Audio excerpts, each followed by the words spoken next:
दोस्तों साइयन asset management का CEO Michael बरी जो कि काफ़ी ज़्यादा फेमस हैं पिछले उनकी हिस्टोरिक परफॉर्मेंस की वजह से, जिसमें उन्होंने दो क्रैश जो कि 2000 का और 2008 का क्रैश था, दोनों को इन्होंने प्रिडिक्ट कर लिया था, जिसकी वजह से इनकी मार्केट में काफ़ी अच्छी रेपुटेशन है, बहुत लोग इनको फॉलो करते हैं। ठीक है, और अभी ये काफ़ी ज़्यादा चर्चा में रहे थे क्योंकि इन्होंने 2021 से ही प्रिडिक्ट कर रखा था कि आने वाला टाइम पे बहुत ज़्यादा इन्फ्लेशन आ सकता है और उसका इम्पैक्ट ये पड़ सकता है कि मार्केट में बहुत बड़ी मंदी में चला जाए या डिप्रेशन में चला जाए। ठीक है, तो बहुत लोग इनको फॉलो करते हैं, लेकिन आज की वीडियो का हमारा टॉपिक भी यही है दोस्तों। तो क्या हमें इनको फॉलो करके या किसी भी इन्वेस्टर को, बड़े ट्रेडर को हम फॉलो करके हम पैसे कमा सकते हैं?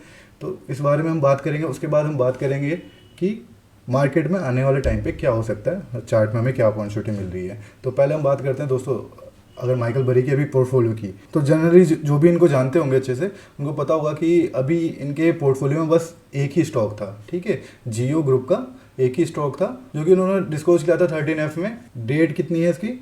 15 अगस्त को। ठीक है, तो अभी क्या है कि अभी तो सितंबर चल रहा है, तो अभी हो सकता है इन्होंने बेच दिया हो या क्या हो, अभी नहीं कुछ कह सकते। लेकिन पास के डेटा के हिसाब से हम क्या कह सकते हैं कि इनके पास बस एक ही स्टॉक था और उसके अलावा इन्होंने क्या किया था, क्या फेरबदल की थी उसमें से। उससे पहले की बात करें तो इनका एक शॉर्ट पोजीशन क्रिएट है। एक्चुअली क्या है कि 13F में शॉर्ट पोजीशन नहीं दिखाते हैं दोस्तों, इसलिए हम खाली इनका यही देख सकते हैं कि इन्हें इन्वेस्टमेंट किस में कर रखा था। तो इन्वेस्टमेंट की बात करें तो अभी खाली जियो ग्रुप में इन्होंने इन्वेस्ट कर रखा है। और अगर हम बात करते हैं पोजीशन की, तो जहाँ तक पहले की बात है तो ये शायद इन्होंने एप्पल को शॉर्ट मार रखा था। और उसके ऐसा नहीं था कि मतलब वो टेक्नोलॉजी शेयर पे या टेक्नोलॉजी सेक्टर पे पूरे तरह से बेरिश थी, उन्होंने उसके साथ साथ फेसबुक और गूगल दोनों को होल्ड कर रखा था। ठीक है, तो क्या होता है ना, जो हेज फंड होते हैं दोस्तों, हेज फंड दोनों तरह की बैट लेते हैं। तो उनको अगर सेम सेक्टर में अगर लगता है कि कोई सेक्टर अच्छा परफॉर्म कर सकता है, मतलब कोई पर्टिकुलर स्टॉक अच्छा परफॉर्म कर सकता है, कोई उसी सेम सेक्टर में कोई पर्टिकुलर स्टॉक अच्छा परफॉर्म नहीं कर सकता, तो उसको शॉर्ट करेंगे, दूसरे को लॉन्ग जाएंगे। तो हेज फंड ऐसे काम करता है दोस्तों। तो यही कहने का मतलब कि दोस्तों किसी को भी देख के मतलब ब्लाइंडली फॉलो नहीं करना चाहिए, आपको समझना चाहिए कि उनके कहने का क्या मतलब है, वो किस फैक्ट पे बात कह रहे हैं, क्योंकि आपकी ट्रेडिंग का और दूसरे की ट्रेडिंग का तरीका बिल्कुल अलग हो सकता है। ठीक है, और उन्होंने जो मतलब शॉर्ट की पोजीशन इसके अलावा जो बनाई थी, क्योंकि अभी जैसे देखने को मिल रहा है कि इन्होंने मेटा और गूगल की भी पोजीशन बुक कर ली है, मतलब ये भी इन्होंने जो इनकी होल्डिंग थी उसको सेल कर दिया है पूरी तरह से। तो इसका मतलब क्या है कि जहाँ तक है उन्होंने जो एप्पल के जो मतलब पुट्स लिए थे वो भी शायद सेल कर दिए होंगे। ठीक है, और इसके अलावा हम क्या देख सकते हैं, और इन्होंने शॉर्ट की पोजीशन जो बनाई थी दोस्तों, एक्चुअली देखा जाए तो वो बॉन्ड मार्केट के हिसाब से बनाई थी, क्योंकि इनको यकीन था कि इन्फ्लेशन रेट यहाँ पे कंट्रोल नहीं होने वाली, इन्फ्लेशन रेट बढ़ेगा, और इन्फ्लेशन रेट बढ़ेगा तो क्या करना पड़ेगा, फेड को रेट हाइक करनी पड़ेगी। ठीक है, और जब फेड रेट हाइक करेगा तो क्या होगा, इंटरेस्ट रेट बढ़ने की वजह से क्या होता है, बॉन्ड के जो प्राइस होंगे, बॉन्ड के प्राइस, यील्ड की बात नहीं कर रहा हूँ, प्राइस गिर जाएंगे। तो प्राइस गिरने की वजह से क्या होता है, यील्ड बढ़ जाता है, क्योंकि ऑब्वियसली बात है अगर यील्ड नहीं बढ़ेगा तो लोग बैंक में पैसा रखेंगे, बॉन्ड में क्यों रखेगा कोई पैसा, है ना। सिंपल सी बात है, अगर आपको कहीं जहाँ पे भी ज़्यादा रिटर्न मिल रहा है और जहाँ पे ज़्यादा सेफ्टी है वहीं तो पैसा रखोगे ना। अगर आपको बैंक में ही ज़्यादा इंटरेस्ट मिल रहा है तो आप बॉन्ड में नहीं रखोगे, तो बॉन्ड से पैसा निकल गया अगर उधर जाएगा तो क्या होगा, ऑब्वियसली बात है बॉन्ड से अगर पैसा निकला तो बॉन्ड के प्राइस कम होगा, प्राइस कम होगा तो यील्ड बढ़ जाएगी उसकी। ठीक है, तो इन्होंने उसको शॉर्ट किया था। ठीक है, और दूसरी चीज़ क्या हम कह सकते हैं कि हमें नहीं पता अभी वो उनकी करंट जो शॉर्ट पोजीशन है वो कैसी चल रही है, वो कितना शॉर्ट है। हाँ, मार्केट में बेयरिश होना अलग बात है और शॉर्ट करना अलग बात है। अब यहाँ पे ध्यान देने वाली बात ये है ना कि दोस्तों ये 2021 से बेयरिश है। ठीक है, उन्होंने ये बात 2021 में ही कह दी थी, ये बहुत पहले ही प्रेडिक्ट कर दिया था इन्होंने कि ऐसा होने वाला है और इन्फ्लेशन रेट ऐसे बढ़ सकते हैं। अगर हम बात करें कि हम कैसे ट्रेड कर सकते हैं इनको देख के, तो दोस्तों अगर हम 2021 से अभी तक शॉर्ट कर रहे होते तो आप देख सकते हो बहुत ज़्यादा फायदे में कोई भी नहीं होता दोस्तों। फ्लक्चुएशन में जिसने कमा लिया, नहीं तो मार्केट 2021 से लेके अभी तक वहीं है। ठीक है, तो ऐसा भी नहीं है मार्केट बहुत अगेंस्ट में चली गई है, लेकिन अभी भी वही है। एक्चुअली होता क्या है दोस्तों, हम लोग क्या करते हैं, सोशल मीडिया के थ्रू हमें जो भी इन्फॉर्मेशन मिलती है, हमारे दिमाग में कोई ना कोई आइडल होता है जिसके हिसाब से हम बनना चाहते हैं। तो जैसे माइकल बरी बहुत लोग के आइडल होंगे, क्योंकि बिग शॉर्ट मूवी मेरे को भी बहुत ज़्यादा पसंद है। तो वो बात अलग है दोस्तों। पहली बात तो जिसके पास ज़्यादा फंड होता है ना, वो रिस्क अवर्स करके चलता है, रिस्क अवर्जन पे चलता है दोस्तों। उसका मतलब क्या होता है कि वो रिस्क लेना ही नहीं चाहता, वो रिस्क को हमेशा मिनिमाइज करके रखता है। जैसे जो हेज फंड वाले होंगे, जैसे उन्होंने क्या किया था, मेटा और गूगल को लॉन्ग किया हुआ था, और तो बहुत सारी कंडीशन होती है। अब उन्होंने क्या सोच के एप्पल को शॉर्ट किया था हम नहीं कह सकते, और लेकिन साथ साथ वो लॉन्ग भी थे। तो क्या होता है कि वो रिस्क को हमेशा मिनिमाइज करके चलते हैं। ठीक है, वो हेज करके पोजीशन रखते हैं। लेकिन होता क्या, जो रिटेल ट्रेडर होते हैं उनके पास इतना फंड नहीं होता, वो फंड को कई गुना बढ़ाना चाहते हैं, तो वो रिस्क को ज़्यादा लेते हैं। मतलब ऐसा होता है कि वो रिस्क ज़्यादा लेते हैं उसके हिसाब से, जिसके पास ज़्यादा पैसा होता है वो रिस्क कम लेता है। लेकिन जो रिटेल ट्रेडर होंगे उनके पास अगर फंड कम है तो वो रिस्क ज़्यादा लेते हैं। तो वो लोग क्या करते हैं दोस्तों, बड़े इन्वेस्टर को और बड़े फंड वाले ट्रेडर्स को फॉलो करने लग जाते हैं। तो उनको भी मतलब जैसे जो मतलब सोशल मीडिया पे हैं, जैसे माइकल बरी तो कोई पैसे लेते नहीं है ना किसी से, वो अपना बस पोजीशन बता रहे हैं लोगों को, ठीक है। और ट्विटर पे भी वो अभी क्या था, उन्होंने बंद कर दिया था जो भी कंट्रोवर्सी जो भी मतलब होता ही यार, तो अभी ट्विटर पे भी उन्होंने बंद कर दिया था ट्वीट स्वीट्स करना। अभी वापस वो ट्विटर पे आ गया, तो उनके फैंस के लिए एक गुड न्यूज़ है दोस्तों। लेकिन बात क्या होता है, बहुत सारे लोग ऐसे तो जो पैसे भी चार्ज करते हैं और वो ये चीज़ भी क्लियर नहीं करते हैं कि यहाँ पे कम से कम आपके कितने पैसे होने चाहिए तब आप इस चीज़ को ज्वाइन करो। और इस वजह से क्या होता है कि बंदा दोनों तरफ से लॉस करता है। अब प्रॉब्लम क्या होती है ना दोस्तों, जैसे मान लिया हम किसी बड़े ट्रेडर को फॉलो कर रहे हैं जो बहुत बड़े फंड से ट्रेड करते हैं, ठीक है। तो होता है क्या, उनका माइंडसेट अलग होगा, उनका जो विजन होगा उसके ट्रेड को लेके अलग होगा। अब जैसे कि कोई बंदा है मान लिया, ठीक है, वो क्या करना चाह रहे हैं, वो अगले जैसे उनकी स्टडी बोल रही है कि अगले 2 साल तक यहाँ इकोनॉमी बिल्कुल वीक रहने वाली है इंडिया की। तो इस चक्कर में वो क्या कर रहे हैं कि शेयर मार्केट को शॉर्ट मार रहे हैं और अगले 2 साल तक वो शॉर्ट मार सकते हैं। मतलब उनका प्लान ये है, प्लान ऑफ एक्शन की बात की जाए तो अगले 2 साल तक वो शॉर्ट रहने वाले हैं। लेकिन उसको देख के अगर रिटेल ट्रेडर अगर शॉर्ट मारने लग जाए, यानी कि जो हम जैसे रिटेल ट्रेडर हो गए जिनके पास फंड उतना ज़्यादा नहीं होता है, वो लोग अगर शॉर्ट मारेंगे तो भाई वो लोग अच्छा खासा नुकसान कर जाएंगे। तो इसमें क्या होता है कि इसमें आप कंसिस्टेंसी को फॉलो करोगे तो आपके पास थोड़े बहुत पैसे आते रहेंगे, लेकिन रेगुलर आते रहेंगे। तो आपको ये नहीं सोचना है कि मैं यार किसी बड़े बंदे को या बड़े ट्रेडर को फॉलो करके और बहुत ज़्यादा पैसे छाप लूँगा। और दूसरी बात, जो इन्फ्लुएंसर हैं उनको भी ये बात समझानी चाहिए कि भाई मेरा जो ट्रेड है, मेरा जो कैपिटल है बिल्कुल अलग है। मैं ये सोच रहा हूँ कि कम से कम 2 साल तक मैं भी शॉर्ट मारने वाला हूँ। ये अगर आप क्लियर कर देते हो किसी बंदे को, तो रिटेल का जो भी होगा ना, रिटेल ट्रेडर का फायदा हो ना हो, नुकसान तो नहीं होगा कम से कम। और थोड़ा रिटेल ट्रेडर को भी सोचना चाहिए कि आप फॉलो कर रहे हो तो उसके पास फंड भी तो देख लो कितना। अगर आपके पास भी इतना फंड है तब आप उसको फॉलो करो। पहली बात तो अगर आपके पास बहुत ज़्यादा फंड होगा तो आपको किसी को फॉलो करने की जरूरत नहीं होगी। तो इसके बारे में बहुत बात हो गई, अब बात करते हैं निफ्टी की क्या हो सकता है। तो निफ्टी की अगर बात करें तो ये डेली टाइम फ्रेम का चार्ट है, हमने बात की थी।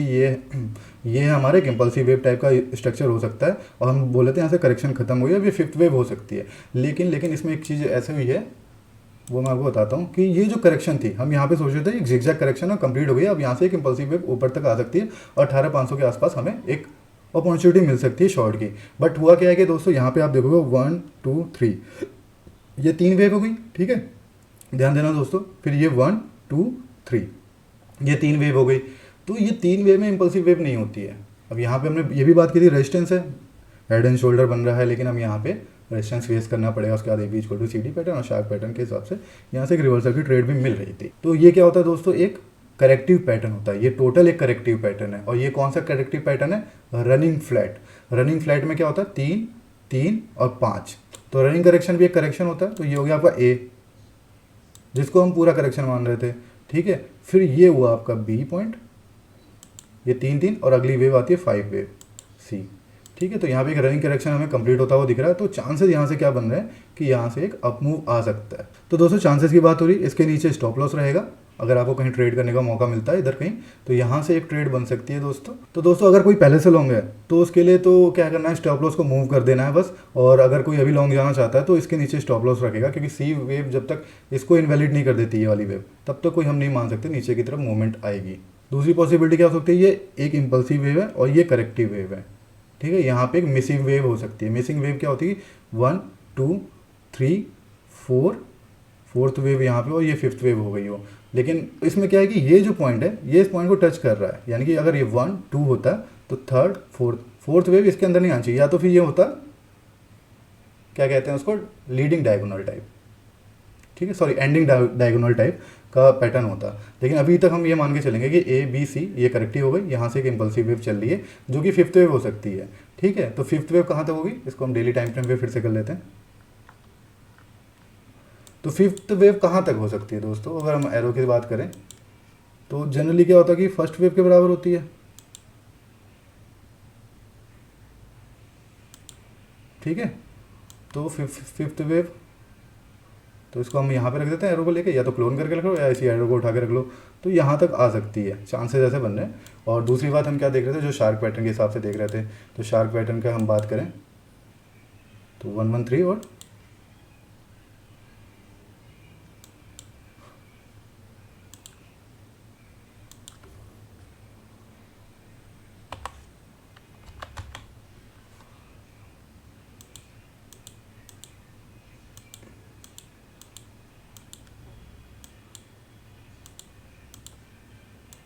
ठीक है, ये भी हमें यहाँ पे दिखा रहा है। और दूसरी चीज़ हम क्या देख सकते हैं शार्क पैटर्न में, इसका प्रोजेक्शन वो आना चाहिए 2 या 1.61 है। तो इसमें यहाँ पे आ रहा था 2। हमने पिछली बार देखा था शार्क पैटर्न आए, तो पिछली बार हमने देखा था तो शार्क पैटर्न कहाँ तक आ सकता है, तो इसमें 2 पे आ रहा था। तो ये जो हमारा पोजीशन हो रहा था यहाँ पे एक हो सकता है चांसेस कि शॉर्ट की अपॉर्चुनिटी मिल जाए। और दूसरी चीज़ हम इसके अलावा क्या देख सकते हैं, अगर जाता है तो, क्योंकि अभी से हम नहीं कह सकते यहाँ पे जाएगा ही जाएगा, लेकिन अगर जाता तो यहाँ से एक अच्छी शॉर्ट की अपॉर्चुनिटी मिलेगी।